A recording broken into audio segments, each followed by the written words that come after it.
Je vous propose de poursuivre la réflexion avec la culture qui, chez nous, est représentée par Constance de Bonaventure.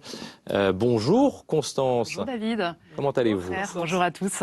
Très bien, merci. Et c'est vrai que la littérature, notamment, fourmille d'idées pour changer ce monde qu'on aime et parfois qui est quand même injuste. Vous nous parlez aujourd'hui d'un essai de la géographe Sylvie Brunel, ancienne présidente d'Action contre la faim, vous la connaissez sûrement, intitulé « Pourquoi les paysans vont sauver le monde ?» Tout un programme là. Voilà, alors outre le fait que Sylvie Brunel partage avec nous son savoir de géographe, ses années d'expérience, en fait ce livre c'est surtout un véritable coup de gueule. Un coup de gueule contre ce qu'on appelle aujourd'hui l'agribashing. Alors je ne sais pas si vous savez ce que c'est que l'agribashing. C'est cette critique et ce dénigrement systématique du monde agricole et donc des agriculteurs en général. Et bien à l'heure où cet agribashing est monnaie courante, nous dit Sylvie Brunel, elle veut remettre les choses à leur place et elle nous rappelle que ce sont ces mêmes paysans et eux seuls qui pourront sauver le monde de demain, la planète. Comment? Eh bien tout simplement en nourrissant une population qui est grandissante dans un contexte où, rappelle-t-elle, l'insécurité alimentaire menace encore une grande partie de la population.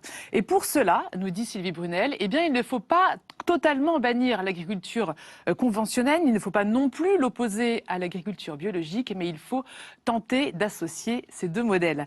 Et les paysans nous nourrissent et nous les maltraitons, déplore-t-elle. Ils nous nourrissent, mais pas seulement, ajoute la géographe, ils façonnent aussi nos campagnes, ils l'entretiennent et ils la reverdissent. Pourquoi les paysans vont sauver le monde? C'est un ouvrage vraiment percutant de Sylvie Brunel, donc, et c'est publié chez Buchet-Chastel. C'est aussi un changement de regard, c'est important. L'actualité culturelle, c'est aussi ces musées qui continuent à rouvrir petit à petit cette semaine.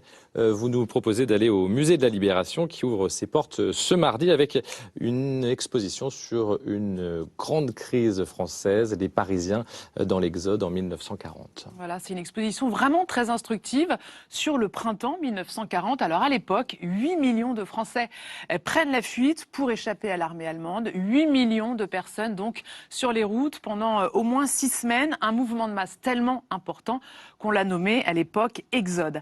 Alors cette exposition, elle est vraiment intéressante. Elle tente de retracer justement cette période, mais à travers le regard, à travers les yeux des Parisiens, grâce à des photos, des témoignages, des cartes, des lettres.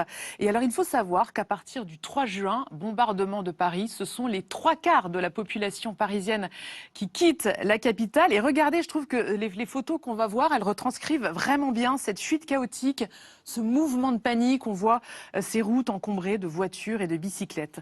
Et alors ce que j'aime beaucoup aussi dans cette exposition, c'est qu'elle s'appuie sur des dessins d'enfants qui ont été réalisés à l'époque par des jeunes filles de 14 ans. Et je trouve que c'est une démarche assez intéressante qui traduit une fois encore ce sentiment d'urgence ou parfois des départs en catastrophe et que les enfants arrivent à exprimer d'une manière différente. 1940, les Parisiens dans l'Exode, c'est au musée de la Libération de Paris et c'est jusqu'au 13 décembre prochain.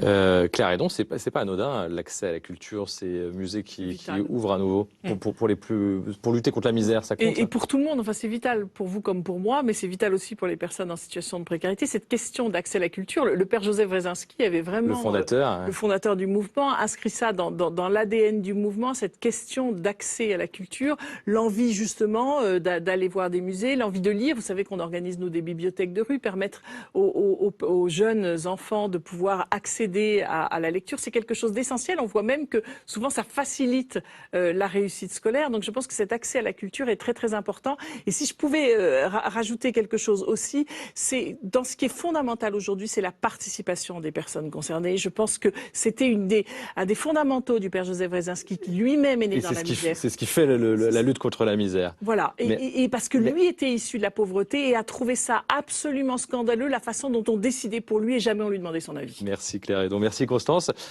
C'était notre dernier magazine de la saison, mais on vous retrouvera tout au long de l'été avec des conseils de lecture.